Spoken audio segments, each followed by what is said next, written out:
Okay, thank you all so much for coming. I am Mary Beth Moylan. I'm a professor here at McGeorge. I'm also a board member of the National Women's Hall of Fame, and I'm very pleased to have everyone here today. I'm incredibly honored and pleased to have our distinguished panel, and I'm going to turn it over to the president of the hall, Jill Tejan, to give a few words about the National Women's Hall of Fame before we get started. Thanks. Thank you, Mary Beth. I'm delighted to be here. I will tell you that I'm from Denver, Colorado, and yesterday it snowed. Today was supposed to be really nice. We are going to have a fabulous conversation today. I've participated or been able to sit in and listen to one of these before. They are just absolutely wonderful. The National Women's Hall of Fame is the oldest membership organization dedicated to recognizing the achievements of American women, with its mission showcasing great women, inspiring all. An induction of women is held every other year, and there are now more than 250 women from the arts, athletics, business, education, government, humanities, philanthropy, and science in the hall. And the hall is in the place where the women's rights movement began, in Seneca Falls, New York, which calls itself the birthplace of women's rights. That first women's rights convention was in 1848 with some names that you're probably familiar with, Lucretia Mott and Elizabeth Cady Stanton, who organized it. Now, I have a degree in electrical engineering with an MBA, and so I thought that was the reason that I hadn't heard of the Women's Rights Convention or the Declaration of Sentiments. And it's one of the reasons, but it's not the only reason. 95 to 99% of the references in textbooks today are to men. College freshmen can't name 20 American women who are not celebrities, first ladies, or athletes. We need to write women back into history. We need to honor the words of the Declaration of Sentiments, based on its more famous sister, the Declaration of Independence. The first paragraphs are identical. But in the second paragraph are words that in 1848 were probably considered heresy, that all men and women are created equal. The women and men, and there were women and men that signed the Declaration of Sentiments, probably didn't know how long the battle was going to be until women got the right to vote and the other rights that were asked for in the Declaration of Sentiments. 72 years. There's still much to do, and we have much to learn to write women back into history. And one of the ways that we do it is through conversations with great women. And I'm now pleased to introduce Magistrate Judge Allison Clare. Thank you. Good afternoon. I am delighted to be here. I was excited to tell my staff that I was leaving the courthouse for the day to go be with the scientists. And I imagine that I'm not the only lawyer or prospective lawyer in the room to have occasionally joked that I ended up in the law because I wouldn't have to do math. I should be ashamed of myself for making a joke like that because it plays right into the stereotypes of women and girls not having an aptitude for the STEM disciplines. STEM, for those of you law students, stands for science, technology, engineering, and math. Those stereotypes have pernicious effects not only on the participation and advancement of women in the STEM disciplines, but I think on the STEM disciplines themselves. So I'm thrilled to be here to introduce to you three great women whose lives are a rebuttal to that stereotype. To my immediate left is Dr. Sylvia Earle. She's the former chief scientist of the National Oceanic and Atmospheric Administration and the first woman to ever hold that position. She's an oceanographer and explorer with extensive experience as a field research scientist, a government official, director of both corporate and nonprofit organizations, author, and lecturer. She's currently the National Geographic Society's explorer in residence and has led more than 100 marine expeditions. Her scientific research has focused on marine ecosystems, and her public leadership currently focuses on the conservation of what she calls global hope spots. To her left, we have Dr. Judith Pipher, an astrophysicist and a pioneer in the field of infrared astronomy, which uses ultrasensitive light to detect celestial bodies. She was a professor and researcher at the University of Rochester for 31 years, where she and her colleagues took the first telephonic infrared pictures of starburst galaxies back in the early 80s. She contributed more recently to the design of NASA's Spitzer Space Telescope, which uses infrared detector arrays to study the distant universe. In addition to her academic and research work, Dr. Pipher has served on national committees that determine astrophysics funding for both NASA and the National Science Foundation. And on the far left is Dr. Maria Pallavicini, a biochemist and stem cell researcher who's also currently the provost of the University of the Pacific. She has held research positions at the Lawrence Livermore National Laboratory, the Lawrence Berkeley National Laboratory, the Ontario Cancer Institute, and UC San Francisco. She was a founding dean at UC Merced, where she established the School of Natural Sciences. And now at UOP, she is the university's chief academic officer with responsibility for educational and research programs. So please join me in welcoming all three of our distinguished panelists.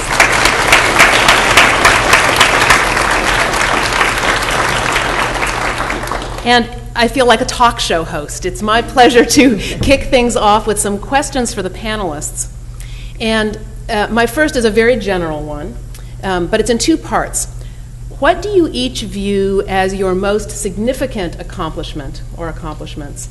And what was necessary both inside yourself and outside yourself for you to achieve that accomplishment? Dr. Earle, let's start with you. I think it's out there somewhere. Still working on it.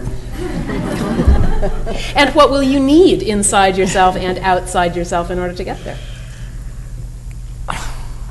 I guess more of the same, whatever it is that has brought me to wherever it is that I am, which is presently, as you described, currently with the National Geographic and also working with an organization called Mission Blue to try to identify and bring into reality, I guess, and make happen serious protection for big places in the ocean.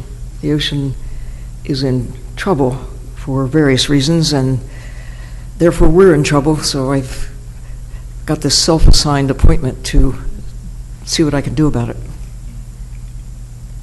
Thank you. And Dr. Pipher? Well, when I began doing infrared astronomy as a graduate student, we had one single picture element, one pixel for detecting radiation. And the only way you could make an image was to scan that one single pixel back and forth and back and forth. And so for most of my career, I've worked on the development of infrared array detectors. Those are like CCDs for the visible, except that they detect infrared radiation. Most of them have to be cooled. In fact, all of them have to be cooled to rather low temperatures. And we started small. In the 70s, it was a 32 by 32 array. And contrast that with what's in your cell phone. I mean, just to put it in perspective. Currently, what we are doing, rather than extending the size of these, we are working on projects like that. But currently what we're doing, and I think it's the most significant so far, but one always appreciates whatever you're doing right now.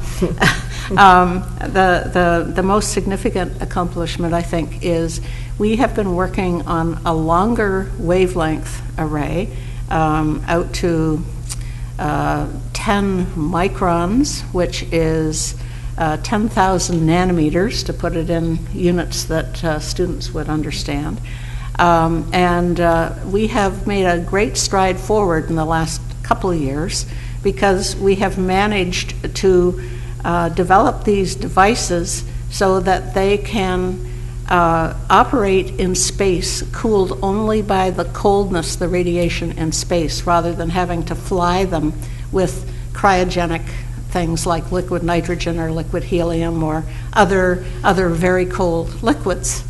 And this is significant because for future space flights, and NASA is certainly funding limited, as all science is these days, I'm sure for the National Geographic Society as well. This means that you don't have to fly coolers.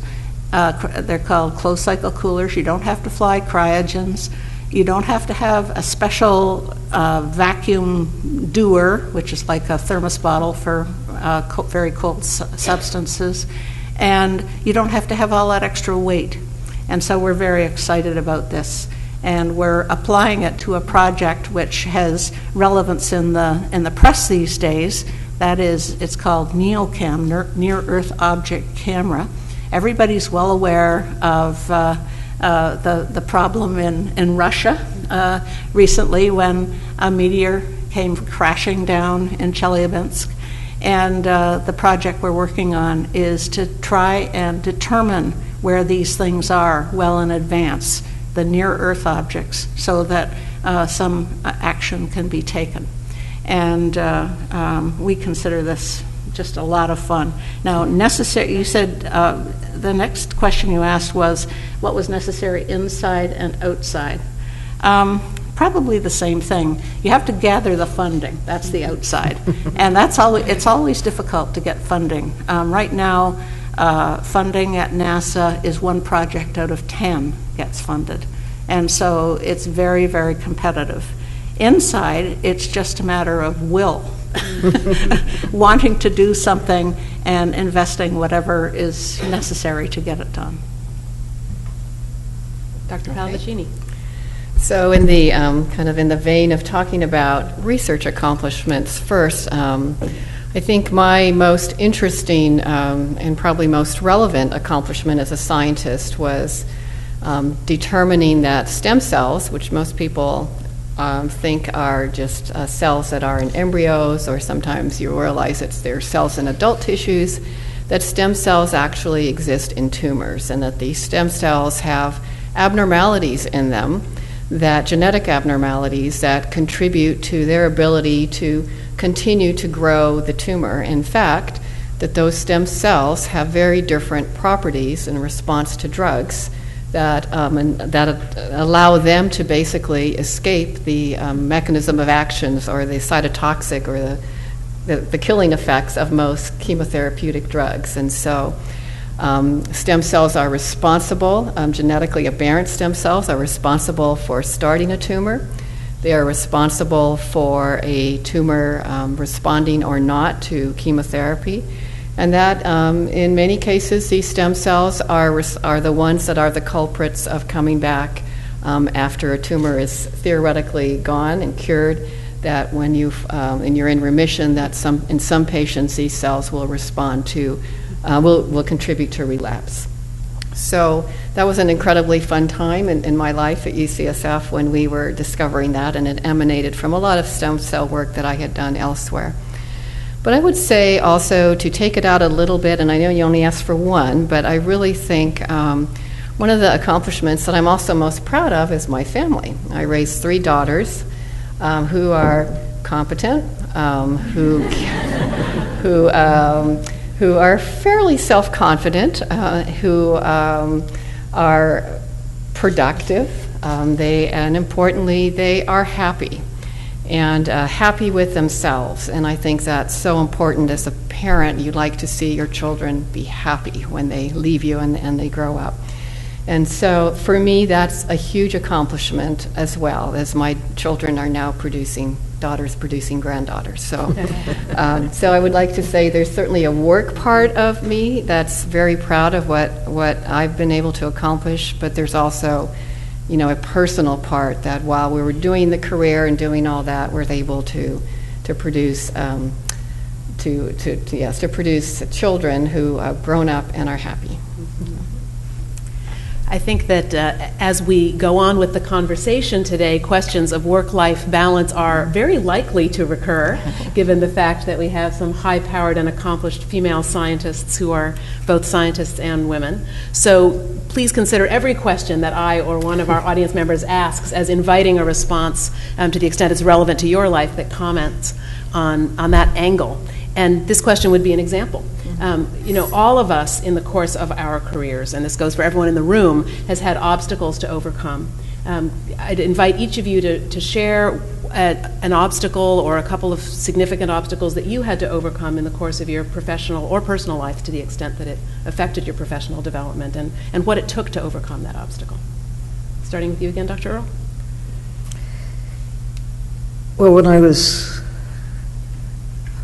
fairly early in my career development, whatever, as an oceanographer, I was at Harvard, and there's a notice on the bulletin board inviting people to apply to become aquanauts, to live underwater for 2 weeks.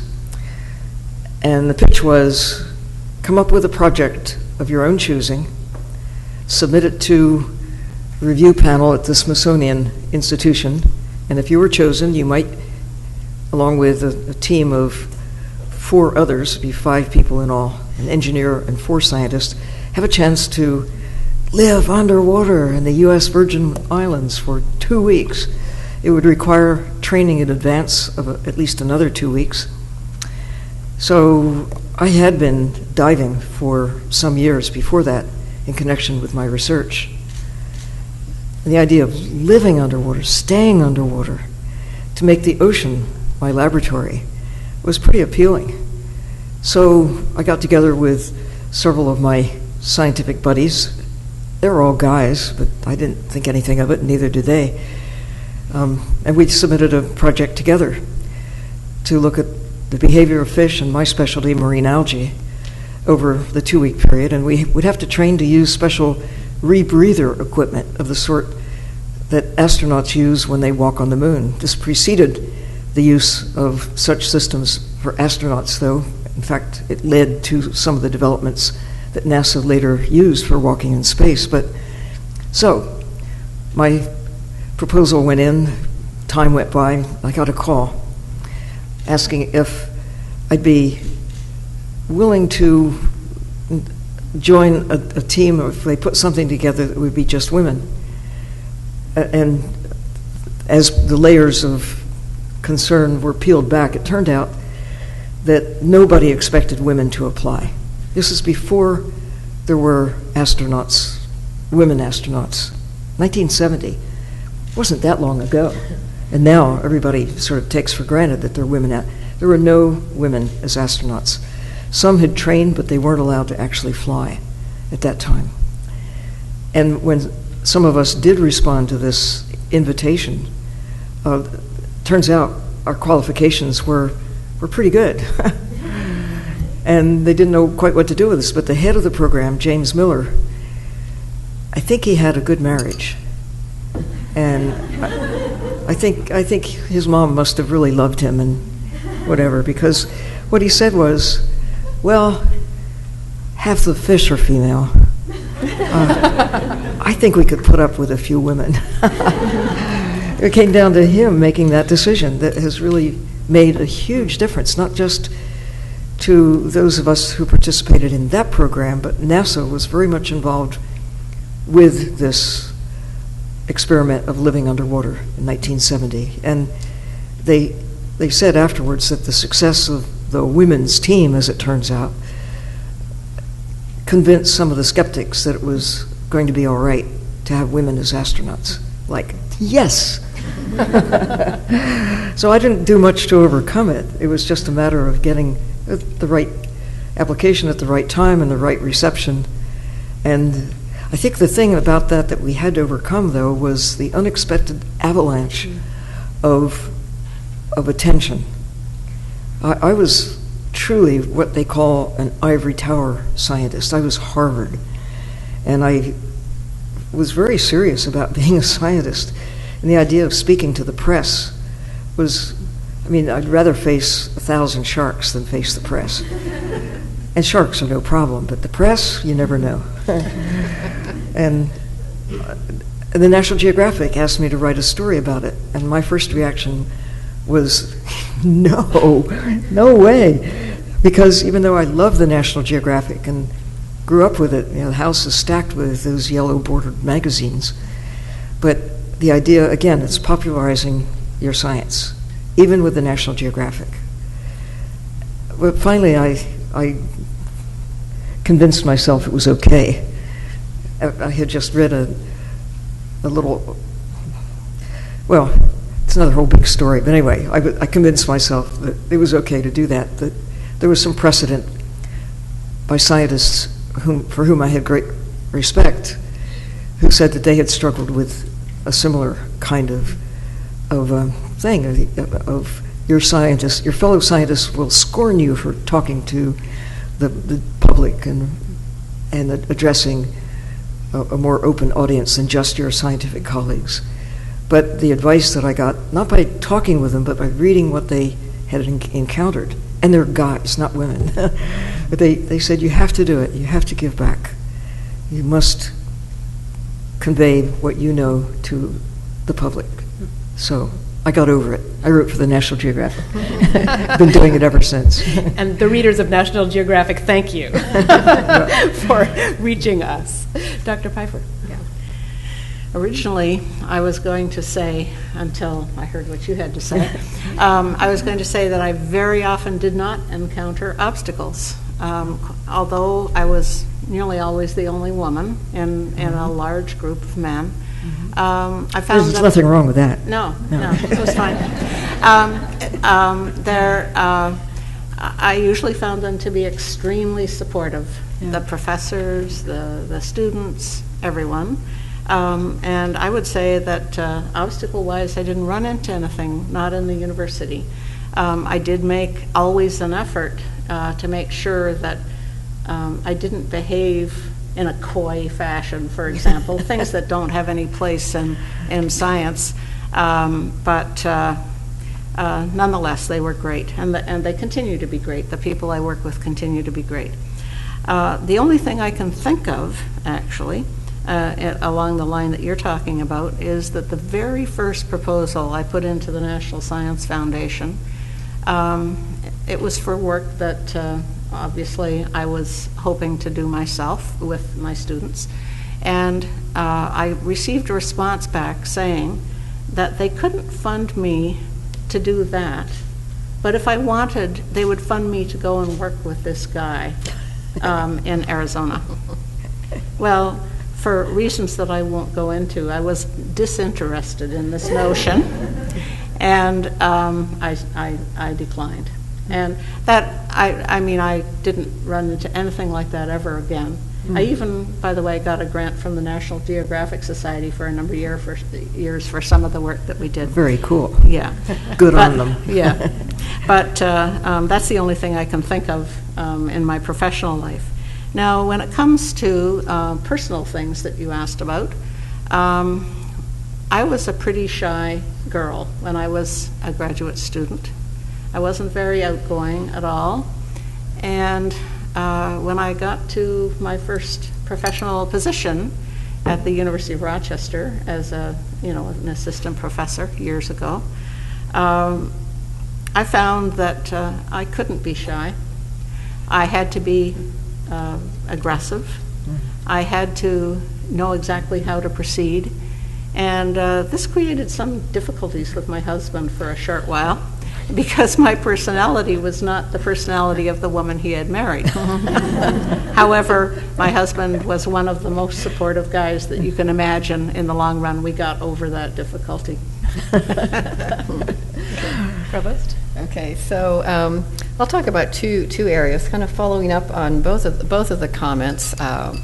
I didn't really, particularly the first one, I didn't really have any problem popularizing my science, but because I was in stem cell research and also used animals in my research, mice in particular, those two topics can always be very big hot buttons for folks. And So I was often, in situations where I would find myself having to defend stem cell work, even though I wasn't doing the stem cell cloning type of work, and not necessarily defending that, but just in situations where there was a lot of negativism in the audiences and a lot of, lack of knowledge and sometimes some hostile types of folks. And recognizing that was part of what I should be doing as a stem cell researcher is educating folks on what stem cell research could be and the many different forms of it. And also with animals, I was, when I was at UCSF, I was actually, in addition to being a cancer researcher, I was in charge of the animal facility at UCSF. And so when UCSF had problems with some of their researchers and how they were using animals in research, particularly monkeys and chimpanzees, the folks that were using, that were kind of the face at the university for use of animals, I was one of those people. And so, I can remember being in several meetings of the city in San Francisco of irate individuals around using animals in research, or at the council members who are questioning how, why are you needing animals in research? UCSF shouldn't do research. And so it was very challenging for me to be in situations where I was talking about things that you had to be able to react to individuals and how they were coming at you, rather than telling them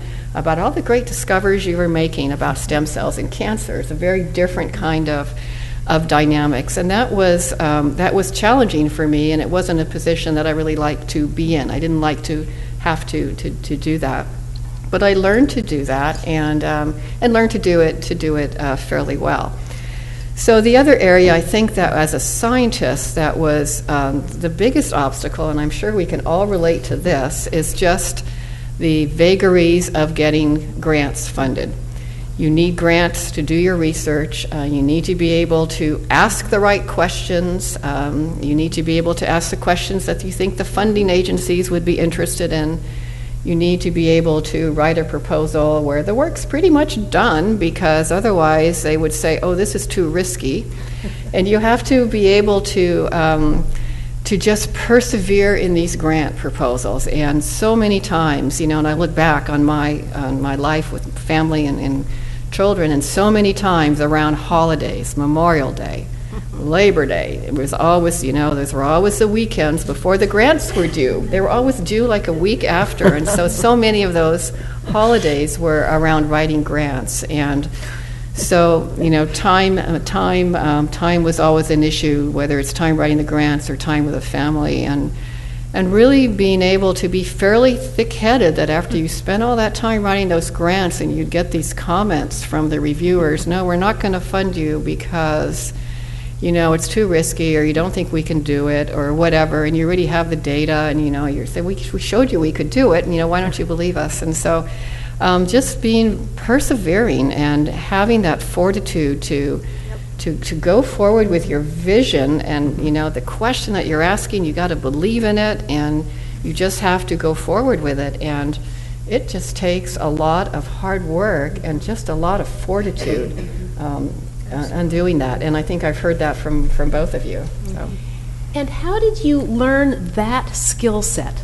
Grant writing, negotiating what must be a fairly political system of obtaining funding. And this is, I'll start with you, but anyone else can answer it too. I imagine that you all had scientific mentors, but then it's not taught. There should be a class of some sort to show you how to do this. It's like you learn your ABCs, you learn your numbers, but you're never told how to write a grant proposal until you have to do it. I think it's trial. For me, it was a lot of failures. I mean, you have to fail in order to succeed, right? And you have to persevere through those failures. But I often say, while I'm known for what I did as a scientist, I wouldn't have been able to do any of that if I didn't have strong skills in communication, much of which you get kind of through liberal arts or in law school or wherever. Communication, written and verbal. If you can't communicate, you can't be successful. And I think that is really important. So how do you get those skills? Well, some of it you learn in college, way. and if you don't learn it, it's trial and error and keep on going because you believe in what you're wanting to do, and so you take those failures and you learn from them. And I had a particularly good mentor who was an older faculty member who was quite successful at achieving the funding that he needed. And I asked him to read a proposal I wrote. And he said, there's nothing wrong with what you've written, but you have to sound much more positive, and you have to sell it. You have to sell it. Yes, you have to. It's kind of marketing. Right, right. And is. his advice was amazingly helpful. One of the problems with the grant system is that they are risk averse, generally speaking. You almost have to know what the outcome is going to be before you do the research. And that's counterintuitive. I mean, if you don't have to do the research if you know what the outcome is going to be. Right. But you use it as a stepping stone for the next one. And without sounding too critical, often the reviewers of your proposal just don't understand what you're talking about. And that is usually because they have not done their homework. Right. Not because you failed to say, but because they did not do their homework. So you have to not assume they know anything. Right. And as you pointed out, persevering, because the reviewers next time will be a different set of people. Yeah. When I look out at our audience here today, I see at least a couple of young women, very young women, and so I am interested to know whether any of you had any idea when you were a kid that you were going to grow up and be a scientist. Was this a goal? And if not, what did you imagine, if anything, when you were a kid? And when did you develop the direction that you eventually took? Whoever wants to go first can run with it. Go ahead. Okay, I will. Well, when I was a kid, I mainly wanted to be whatever set of books I was reading at the time. Nancy Drew detective, I was going to be a detective. Cherry Ames nurse, I was going to be a nurse. Yeah. But then when I arrived in high school, I found that the math and science courses were the ones that I really loved. And I had some amazing teachers that were willing to invest any amount of time to talk to you outside of regular class. And I did think, actually, in high school that I wanted to be either a physicist or a chemist. I had no idea about being an astrophysicist. But that came once I got to university and I discovered the interesting aspects of astrophysics. Go ahead. I have to say that when I was in high school, I had no idea at all what I was going to do. My parents said, "You're going to go to college," and I said, "Good." And I went, and probably through college until I was a junior, I really didn't know what I wanted to do or be. So it was, and I really wasn't worried that I didn't know what to do at that time. But I knew that I liked biology, I liked physiology. I had a great physiology teacher in high school that kind of really turned me on to that subject. And so I went into kind of science and math, and I never really liked math very much. So, but I really liked biology, and I really never thought about what I would be doing until I was a junior. And then what do I like about science? What intrigues me about science? Should I do science? Should I do medicine? What should I do? And in thinking about it, just realizing what I really liked was the ability to get answers to questions, the opportunity to ask questions, to think about what's going on, to try and figure out how do people figure out all these things that are going on inside cells with all these molecules and they can't even see them. And it's just the thought of discovery was very intriguing to me. And so that kind of just naturally led me to graduate school, but it wasn't something that I even thought about in high school or even most of my college career. And it's just like whoever thought I would be a provost or a dean or anything like that? You just don't, it's not something that you aspire to be, I have to say. Right? But, opportunities come and you look at them, and if they're a fit, and, then you take them. But had no idea in high school what I wanted to be. What about you, Dr. Earle? Well, I can't remember not wanting to be a scientist, even though I didn't know what to call it at first. I think most kids start out curious about critters, all kind of, whether it's an earthworm or a bug or, honeybee or a fish, whatever. And as you get older, people around you often sort of discourage you from picking up bugs and doing the things that, as a kid, you're inclined to do without even thinking about it. You're just curious. Everything is wonderful when you're 3 years old. I remember family legend. I barely remember eating that first earthworm. But it's what scientists do. You ask questions. Who? Oh my! And so I am a scientist, and it has come about by making choices along the way that have led in the direction. You see where the opportunity to do something you love, and you take the class, or you manage to get out on a trip to go diving somewhere, whatever it is. It all knits together. But what I didn't anticipate is doing something like becoming a government official, the chief scientist at NOAA. That was not in my life plan at all. But I'm glad I had that experience. It strengthens and broadens my perspective as a scientist, having spent time behind a desk in Washington dealing with policies, dealing with budgets, dealing with things that as a scientist I would not have dreamed of having on my agenda. I didn't anticipate starting companies to build submarines, and it happened because of my interest in getting out into the ocean. Not having a submarine is one good reason for wanting to build one. Well, I'm not an engineer, but working with engineers, collaborating with them, I had a fast course of necessity in law, in accounting, in human relations. Right, that was the toughest of all. How do you deal with people who are working with you in a company? It comes down to understanding working with people every step of the way. And I never imagined that I would be so involved with communications. Writing. I mean, in classes, you always are asked to write essays or write answers on quizzes, or write. Somehow that is part of the communication process.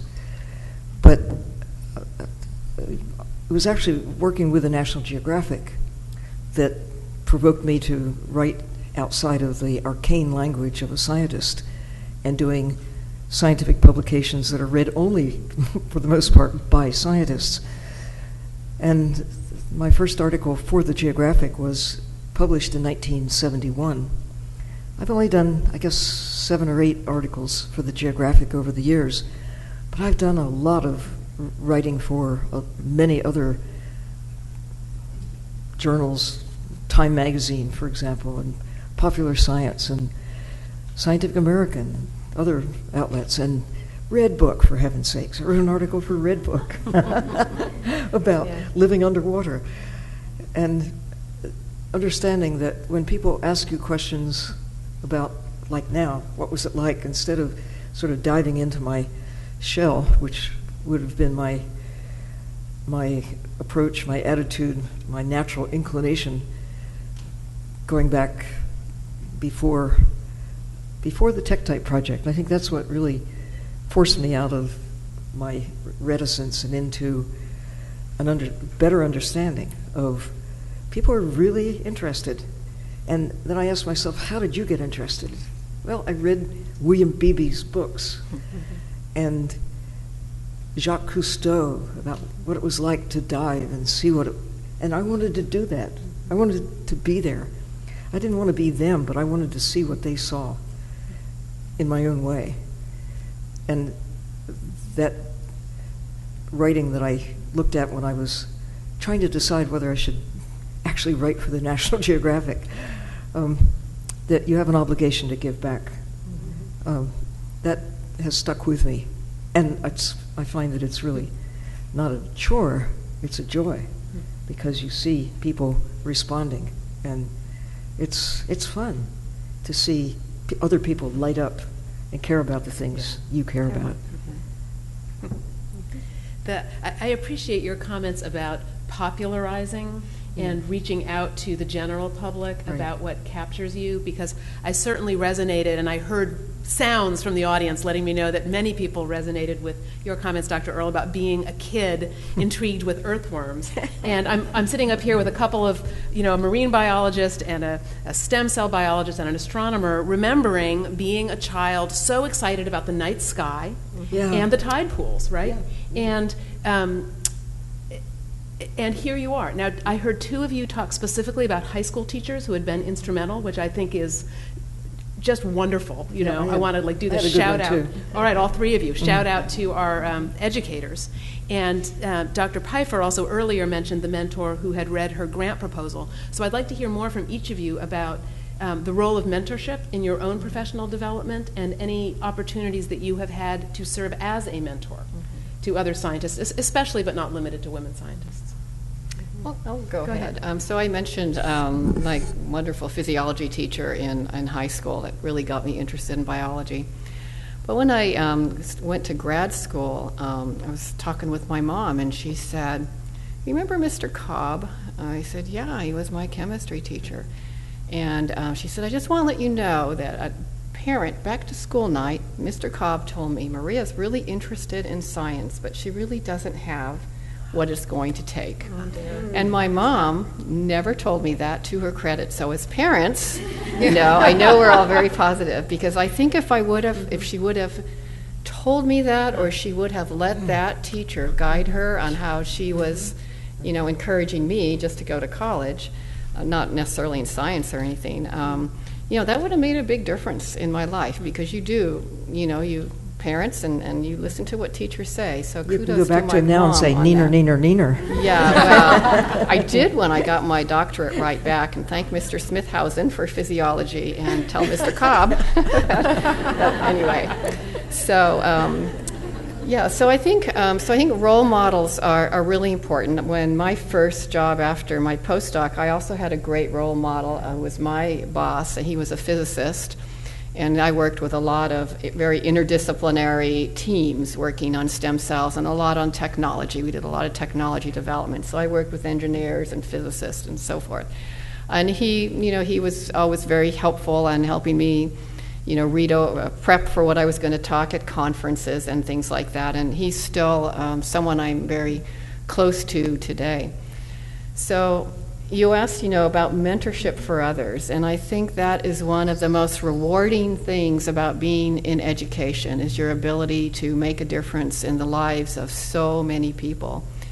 And there's been so many instances in my life where you don't realize the impact that you have on somebody. You may be formally mentoring them or informally. And I remember a few years ago I got a letter from a woman who I barely remembered her name, but she said, "Oh, I just want to let you know I got my doctorate in public health, and you made such a difference in my life and giving me confidence." And I had to go back and place where was this student? And she was just a high school student that had worked in my lab for maybe about 4 weeks or 6 weeks sometime. And you don't really realize it, and the impact that you've had. And I think that's one of the most wonderful things about being in education, is you can impact so many lives. Just this Christmas, I got an email from a chemist at UC Merced, And he was someone that I had hired. Well, I was at Merced for 9 years, and I hired 55 faculty in these chemistry, biology, physics, and math areas. And he said, I'm just happy holiday greetings, and just wanted to let you know that I'm going up for tenure. And I thought, okay. And then he said, and I think I have a really good case. And he started telling me where he'd been publishing in Science and in Nature. And I'm thinking, yeah, I tell you have a really good case. And then he ended up with saying, my success is because of what you created, that environment you created at UC Merced to help scientists be successful. And I thought, yes, that is what you hope, that you have an impact on everyone's life that you come across, whether you're formally mentoring them and you're taking them under your wing, or you're just doing something that is going to help them be successful. And that's really what we all want to do. I think we want to be successful. We want to help others be successful as well. And so formal mentoring is really important, but recognizing that one has impacts on people's lives that you don't even realize. Someone can be in a room and see something that you do or say, and they make a judgment about, is that good or bad? Or do I like it or do I don't? Or do I not like it? And so you're influencing many people's lives that you don't even realize it. So.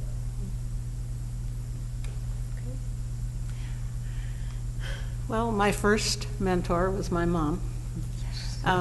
She thought that the appropriate type of game for her children to play were always math and science games, and she always had them going on in our house. My sister became a mathematician. My brother is an architect. And so we all had some measure of that, but she was always very encouraging. And if there were a high school or any teacher who said something that she considered patently ridiculous, believe me, she was right there in their face. My father was also a mentor of a different sort. He usually left that sort of thing to my mom. But when I graduated from university, with a bachelor's degree, and that was in the 60s, early 60s, some friend of his said, well, your daughter is going to take away jobs from the men in the class, okay?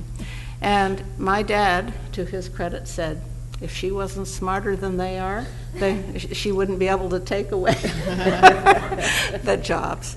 That was parental bias, admittedly, but it was good to have that sort of support. This was in the era, by the way, the Betty Friedan period.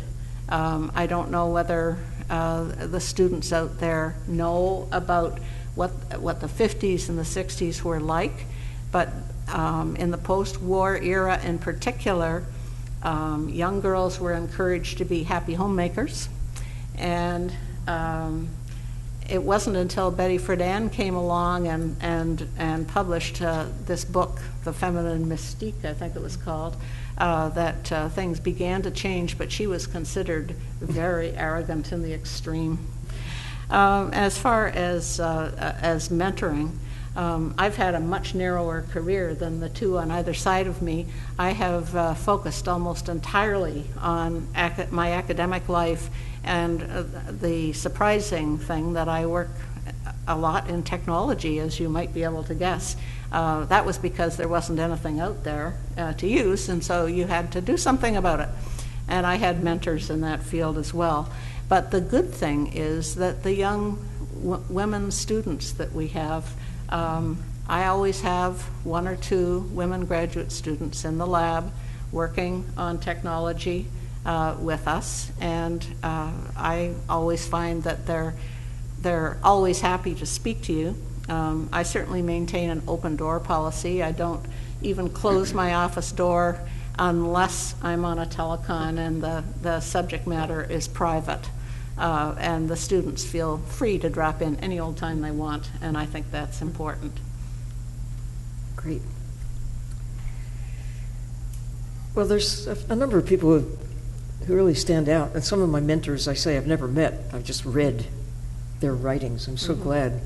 It's one of the things that provokes me to write sometimes, because it's been so important to me to have access to thoughts of others over time. And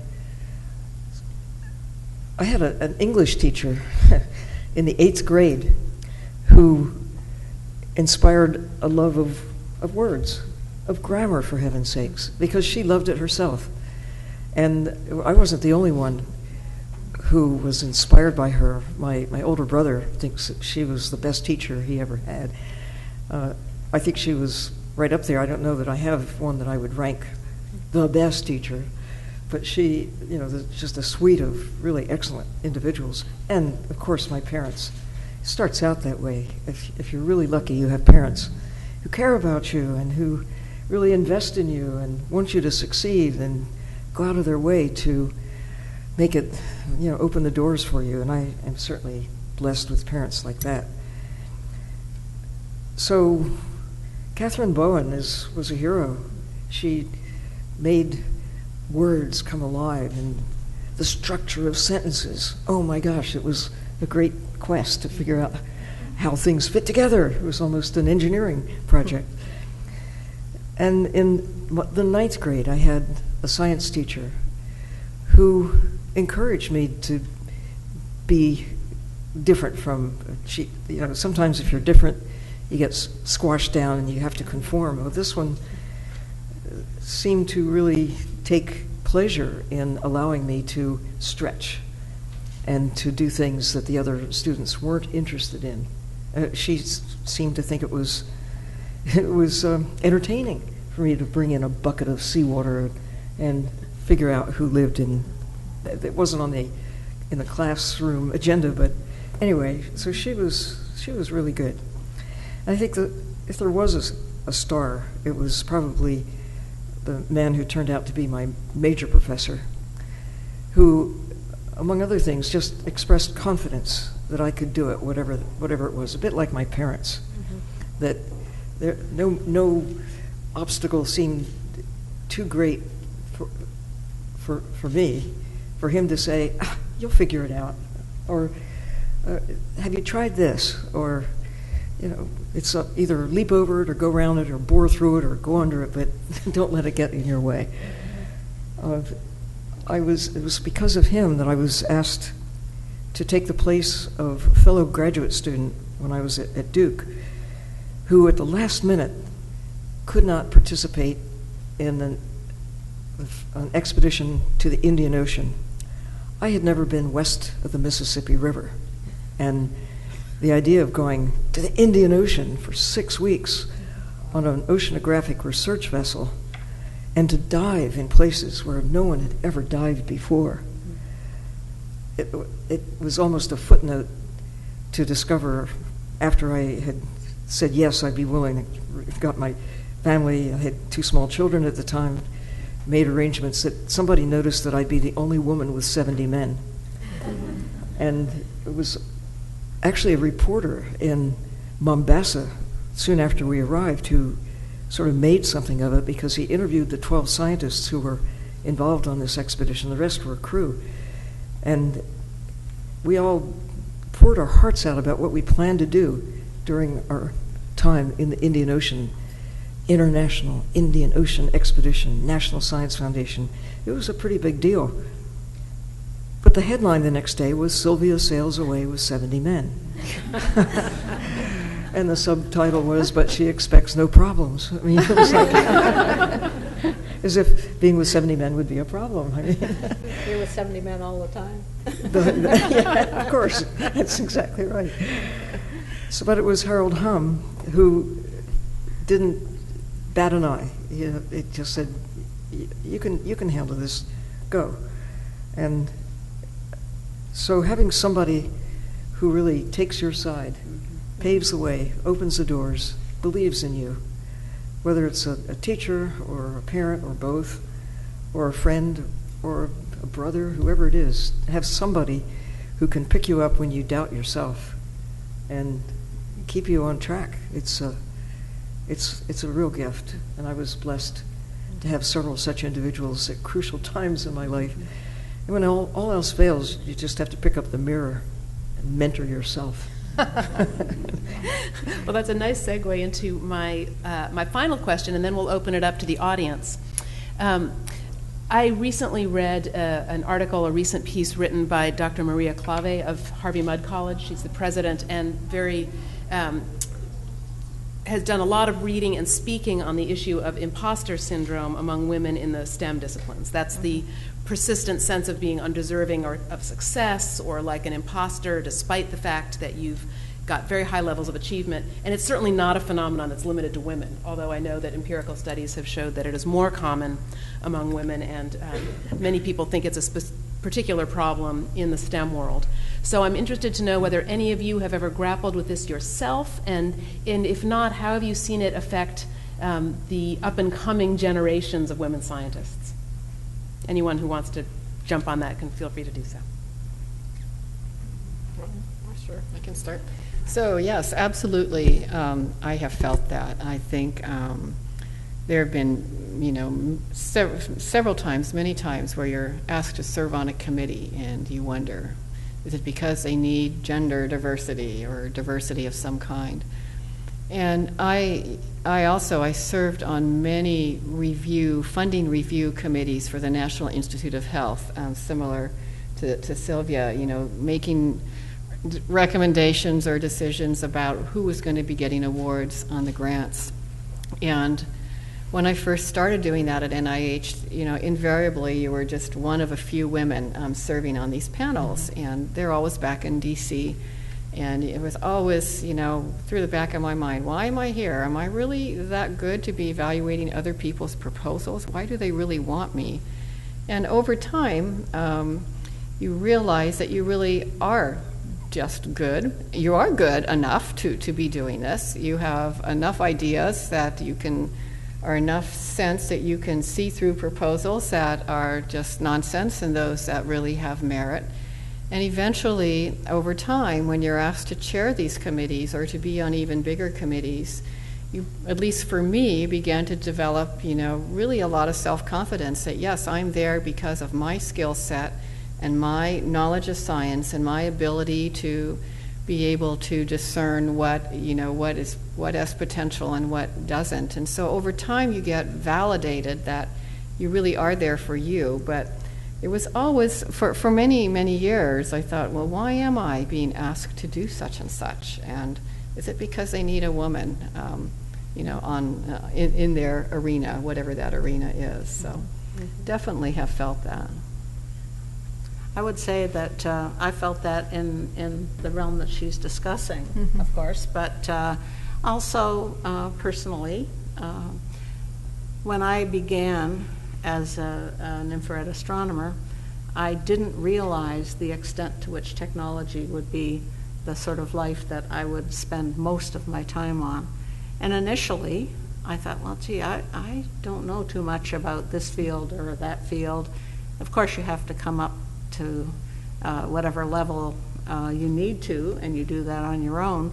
But sometimes you feel inadequate at whatever it is that you've started on. But at some time during my career, I can't tell you exactly when, first of all, I learned what I needed to, of course. But second of all, I realized that when you collaborate with a team, everybody comes into that team with different skills. And it's important to give other members of your team credit for the skills they have, which you don't have quite in the same abundance. But you have skills that they don't have. And it's so important to recognize what you're good at, what you can learn to do, but also acknowledge that other people are better in certain fields than you are. And I don't think that's a bad thing.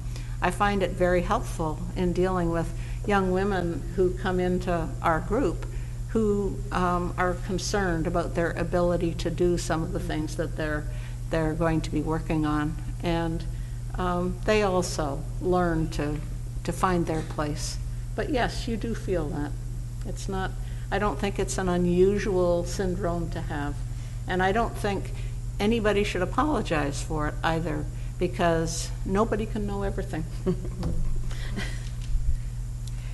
Actually, I want to comment on this one myself because it's an issue that, of course, doesn't only affect scientists. It can affect men and women, if disproportionately women in all fields. And,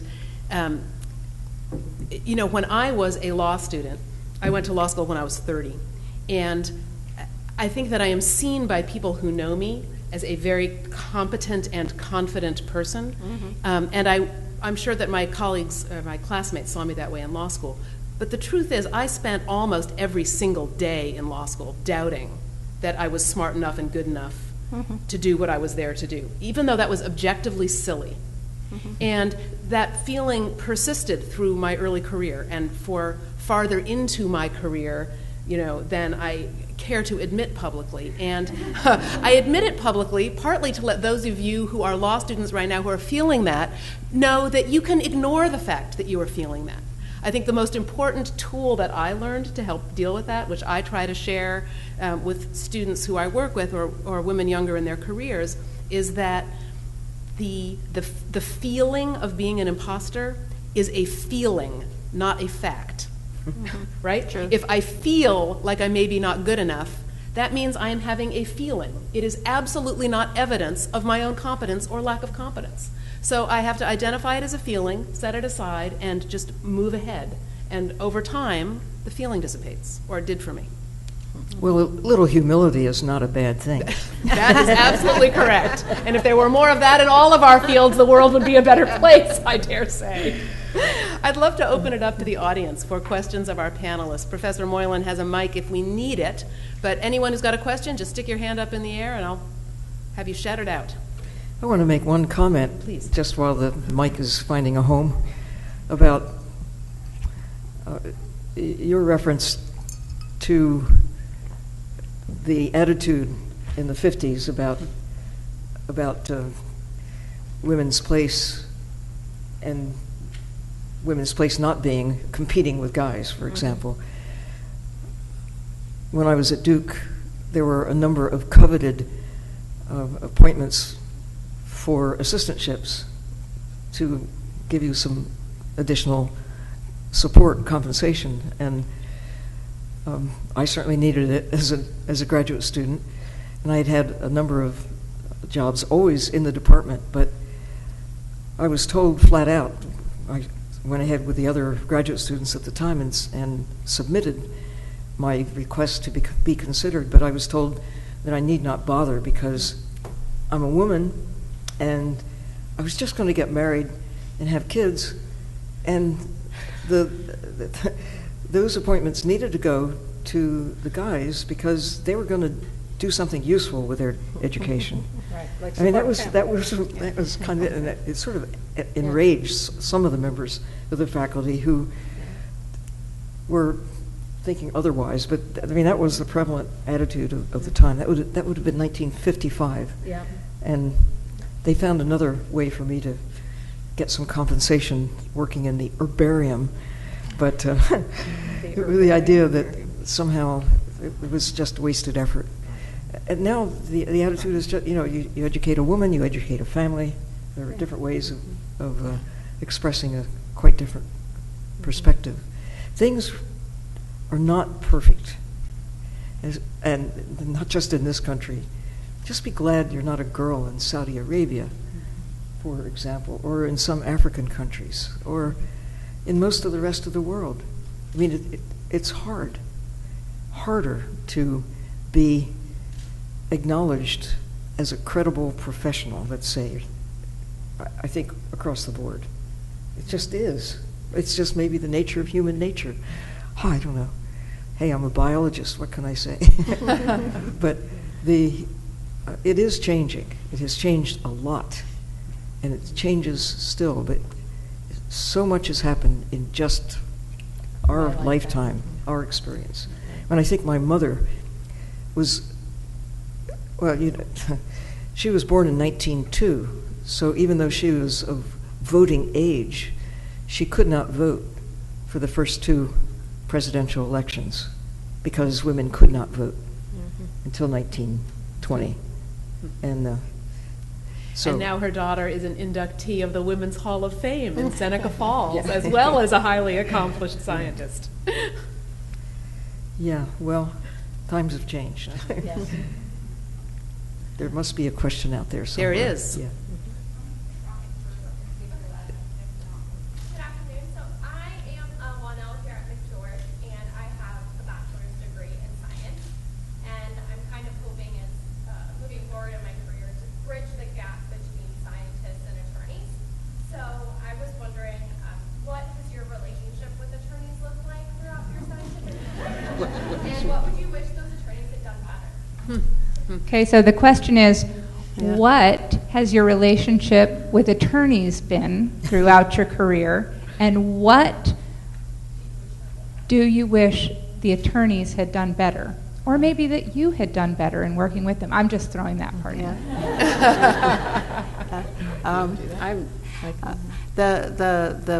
The times I have to deal with the university attorneys nearly always has to do with something called ITAR, which is, that stands for International Trafficking Arms Regulation.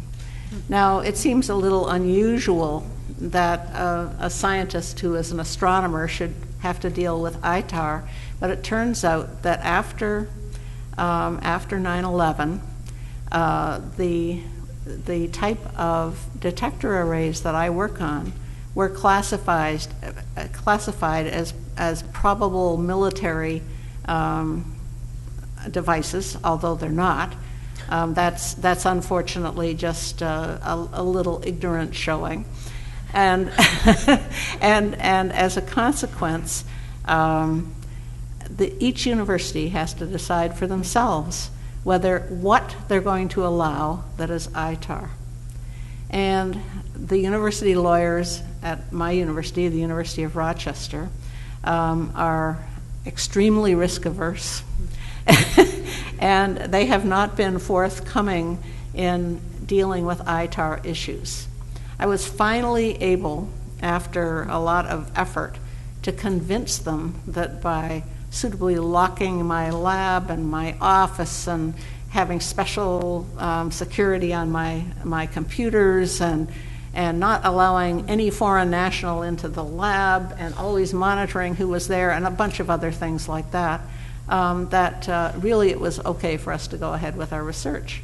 At other universities, the lawyers involved have educated themselves on some of these issues, and they have found that there are areas that can be defined as being outside of the ITAR regulations, so that the scientists who work in these areas don't have that difficulty. And so I really wish that our lawyers would spend some time talking to some of the policy lawyers at, for example, George Washington University, or the lawyers at Caltech, or some of the other large scientific engineering institutes, to understand the differences.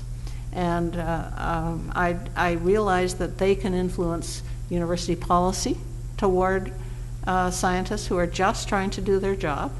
But in my case, I have had to work with these people for my group to try and define things in a way that they could find acceptable, so the university didn't feel culpable. Go ahead. My relation or interactions with lawyers has been around IP, intellectual property for patents. And so lawyers, I look at, certainly in my past relationship with them, they're partners with you. They are helping you as a scientist try get the best deal with the company, the best deal for the university, protecting the university as well. And so, having them understand what you're doing, or asking questions so that they develop that understanding, is really key. Mm-hmm. But they are very valuable individuals if you're working in a field where you're generating patents, for example. At UCSF, we had a patent that basically, together with working with an attorney and a company, they completely renovated our labs in exchange for getting rights to first refusal on the discoveries that were being made. And so very important individual. So it's, having a background in science and working in that particular area was very valuable. Well, law is such a wide, embraces so much variations on the theme. From one aspect that I'm personally involved with, the law of the sea, and policies that have to do with establishing, how do you go about establishing an area of protection in the ocean? And if somebody breaks the rules, what do you do about it?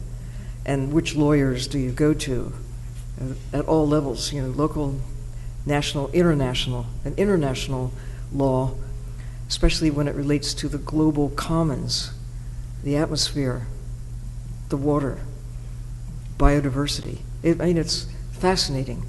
Another dimension that I never, as a scientist, I never imagined I'd be diving into such matters, but here I am.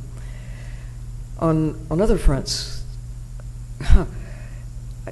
looking at, as a biologist, it's laws, rules, all of that. These are things people make up.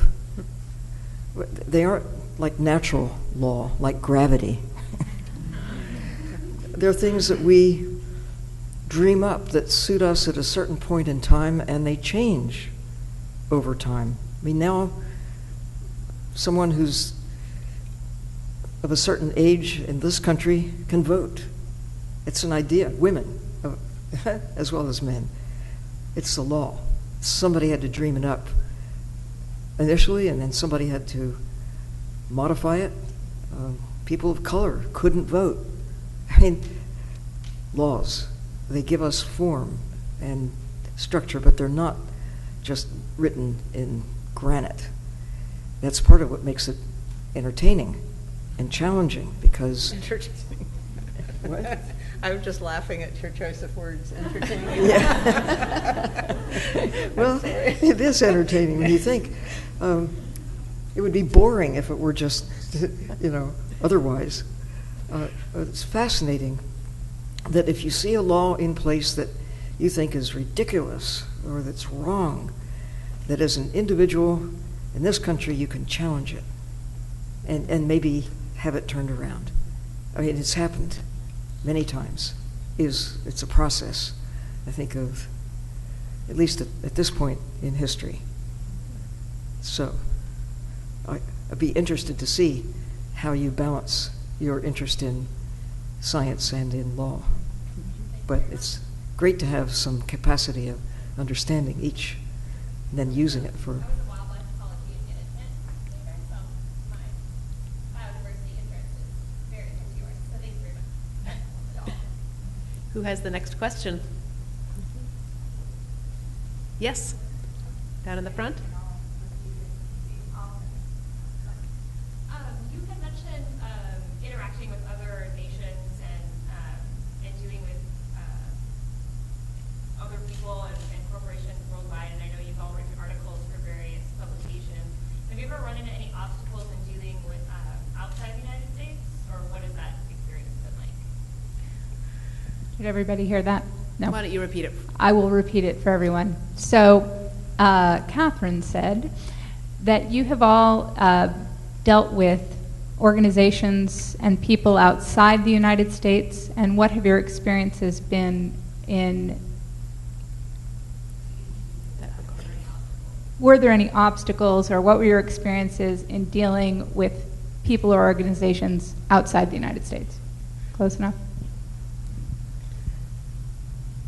Generally, scientists all speak a similar language, and there's no particular issue. In fact, the barriers don't seem to be there at all. The only barrier I have ever run into is in my the other hat that I wear as a scientific editor of the Astrophysical Journal. And we find that the standards for what is called in the journal world self-plagiarism, meaning that you have copied words from something you had previously written yourself into a new article. The standards are totally different. And it's very difficult when working with some parts of the world to convince them that they can't do that, or that they can't plagiarize at all. Interesting. Language is an issue, too.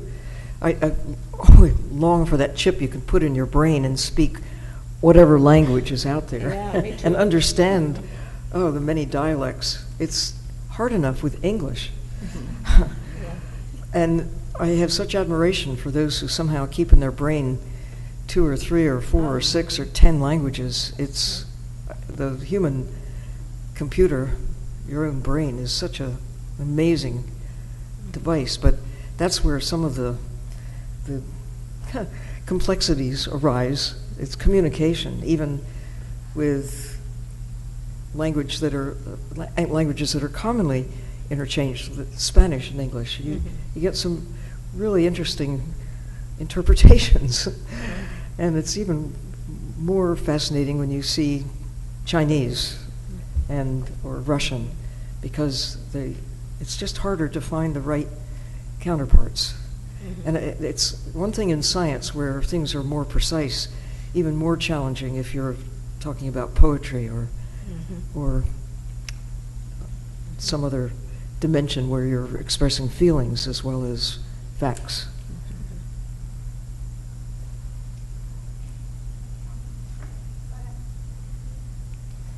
You all are obviously very positive about your careers and are presenting a very positive and I think looking forward image. But I'm wondering, I can't believe that you haven't dealt with toxic forces in your career, either individuals or toxic, organizational situations. How have you dealt with that? What advice do you have to people, obviously starting in their career when maybe they don't have the power or gravitas that you have right now, or how you've dealt with that throughout?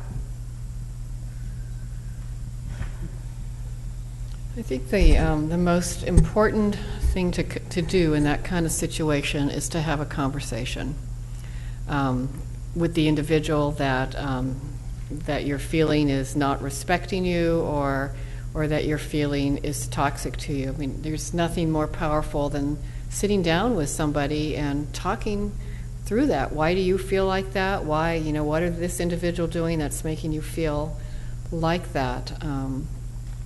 That's how I deal with those kind of situations. And there are many of those kind of situations that we all live in when you're working in an organization where there's multiple individuals in big organizations, and not everybody has the same agenda, not everybody has the same perception, not everybody is happy with you if you have power and they don't, or they perceive it and they don't. So having conversations when you're sensing that is what I tend to do, is sit down with somebody. If you get an email that you interpret, why is this person, did they really mean to sound like this on an email? The best thing to do is pick up the phone and call them, because oftentimes they didn't really mean it to come out the way that you read it. And maybe sometimes they did, and if they did, then talking with them is the best thing to do. So I usually deal with it by just having a conversation with individuals. Sometimes it's resolved, and sometimes you just agree that it's not going to resolve very much.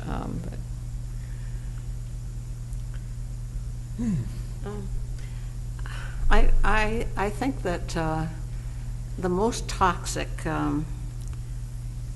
situations that I run into have more to do with the scientists interacting with industry. Industry nearly always has a different set of priorities than I do or my fellows do. And you have to learn by understanding what the priorities of the industry are, what their priorities are. You have to understand those and then find a way forward. We're dealing with something like that right now. An industry that is a major vendor that we purchase things from and does some development work for us, has suddenly gone through reorganization, and The reorganization has resulted in vastly higher prices, yet the amount of money we have to spend hasn't changed because it came from the federal government, and it's a finite amount. And so, we have to talk to them. They can't change the situation they're working with, but sometimes they can make allowances, and like you say, speaking is the way to go. It's social media of any sort, even email, can do a lot of damage.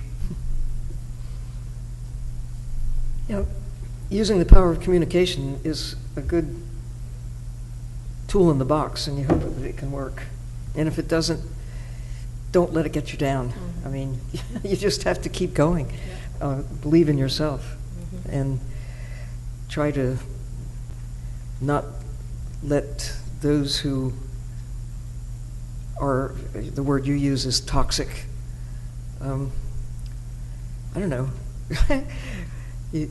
They often will sink themselves if you just stay the course and are true to yourself. Integrity wins almost every time. I had two quick questions that people asked me to ask. So they're both directed to Dr. Earle. They're short answers. One is, you mentioned the first earthworm you ate. So how many more were there? That's question one. Well, there's a little book about the joys of eating earthworms. I must say I haven't tried the recipes, but when you think about feeding people, it's hey, fish like them, so. Well, that's related to the second question, which is, what is the most interesting animal that you saw under the sea? You didn't ask which was the most interesting animal I ate.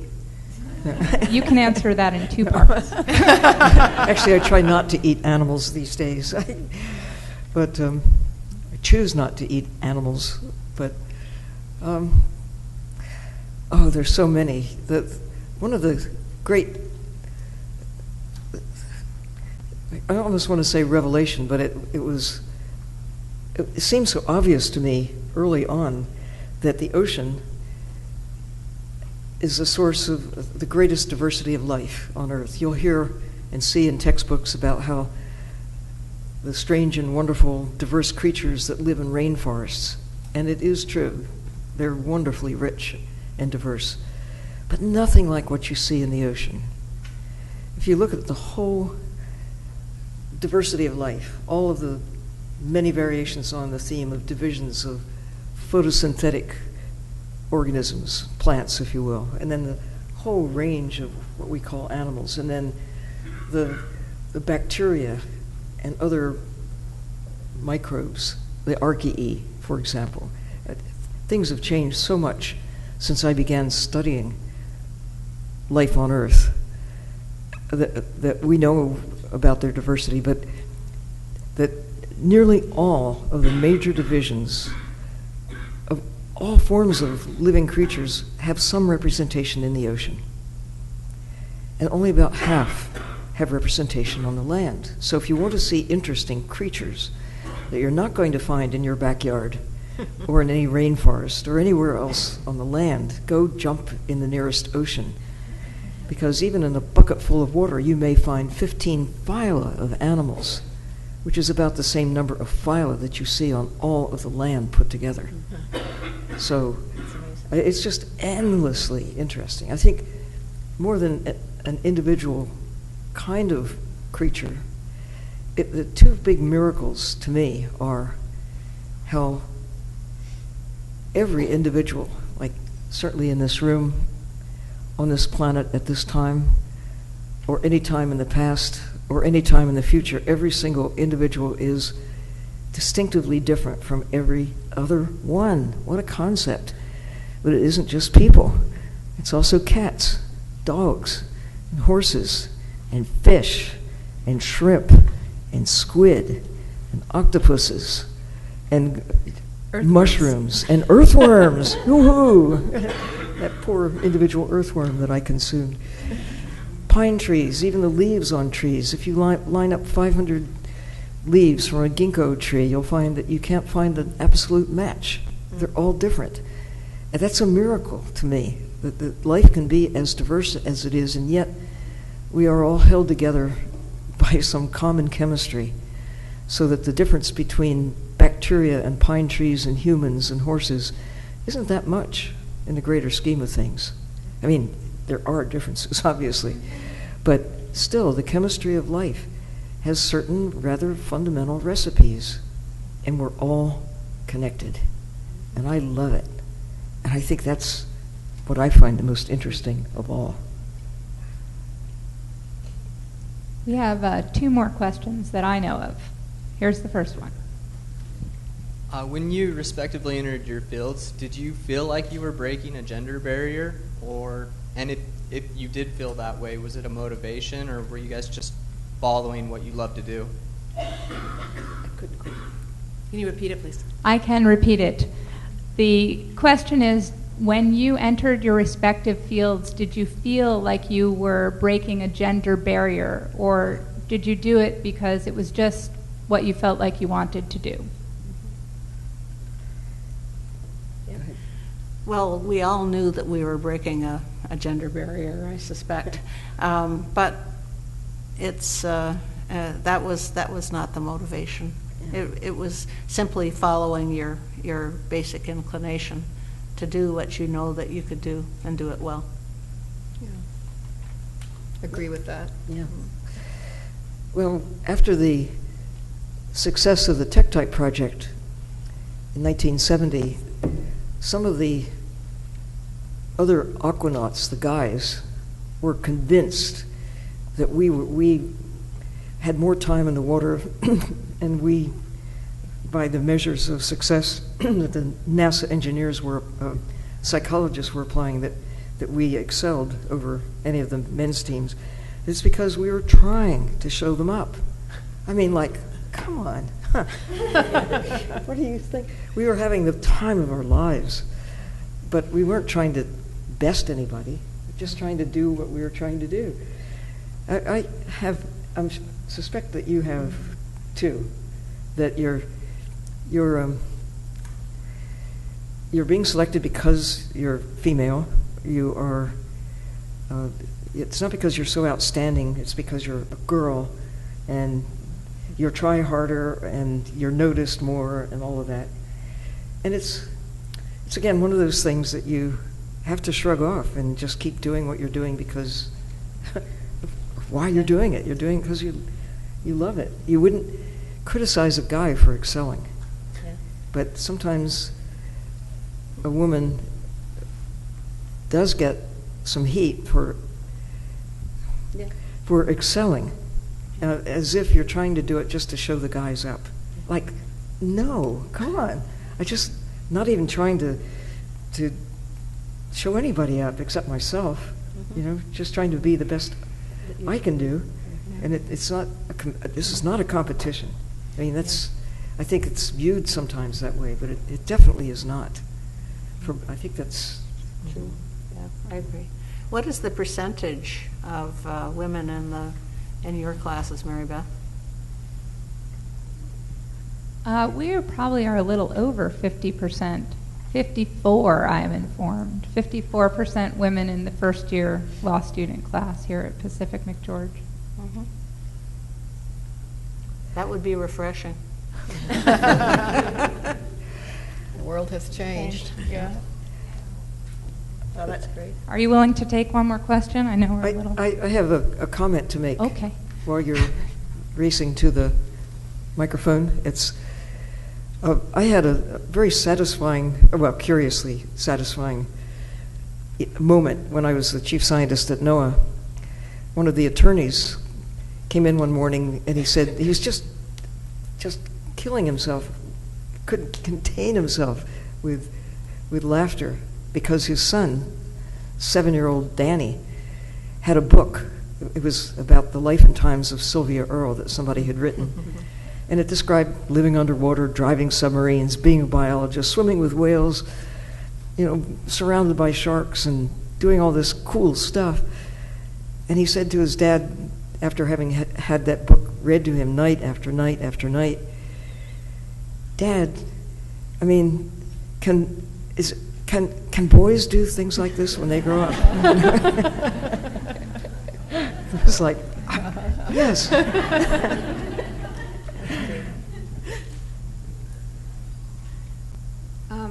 When you're talking about working with your foreign colleagues, I was wondering whether you ever had a discussion with the scientists who are women in foreign countries, whether they might have similar career paths, or maybe they're facing the same difficulties or situations. And I'm just curious whether you ever discussed that and whether you have some perceptions of how women scientists do in foreign nations. Depends a lot on the country. Yeah. I mean, in most of the European countries and the Asian countries, in Russia, either the Asian or the European portions, you'll find that women there have at least equal opportunities as men do, and perhaps they have greater opportunities. The fact is that when you measure the number of women going into STEM fields, at least in the physical sciences, I can't speak for the biological sciences, in our country, in this country, and in North America, the percentage is small. It's 10 to 15% of the classes, of the individuals are women. In Europe, it's closer to 50%, and so on. That's similarly true in Asia as well. I would say, with depending on the country, there are very different systems for how one does science. I mean, some countries, they're very hierarchical, and you have one very senior scientist that kind of builds up the lab, and all the money goes there. And increasingly, I think it's kind of getting like that in the U.S. too. But so it's really dependent upon the country, on how people move up the career. I think whether they're women or men. I still think this is the best country in the world for opportunities at the upper levels that are increasingly not equal, but the opportunities are really there to a much greater extent than, say, in China, Japan, Russia, any of the African countries. Having women leaders is at either, at high levels, if not top levels. In 1973, I had a chance to be in China, and they were celebrating women, Year of the Women. They had women on stamps doing things like fixing telephone wires, and women out there in the field doing all sorts of things. So on a sort of lower level, there was great equality.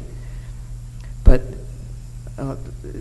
it was in 64 when I had that Sylvia Sails Away with 70 Men experience. When we arrived in the Seychelles, we encountered a Russian research vessel, the Vitesse, that was half and half female, but mostly crew. Mostly crew. There were a few women scientists, but it was equality, mostly numerical equality, but not quality equality.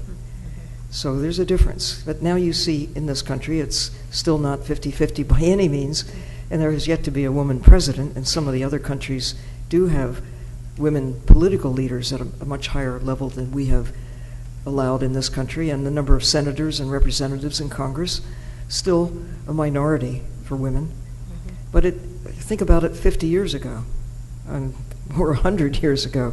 There's real progress. Maybe not fast enough, but it's happening. And all things considered, the doors are more open, the opportunities there for women. We tend to make our own social structures, and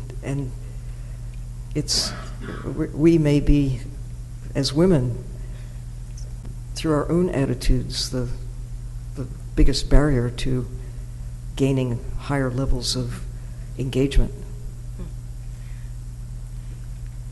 I'm wondering if that is something that has been generated at an early stage.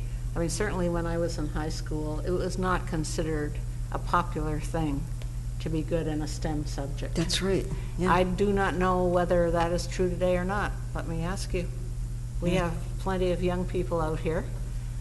In high school, is it considered somehow unusual to be a woman in a STEM field? I'm not sure I can comment on high school because I went to an all-women's high school. Uh-huh. But in my undergraduate experience, I was in a class of 50 men and 5 women. Yeah. So that was definitely not popular. Similar, yeah. And so the attitudes must have been formulated much, much earlier.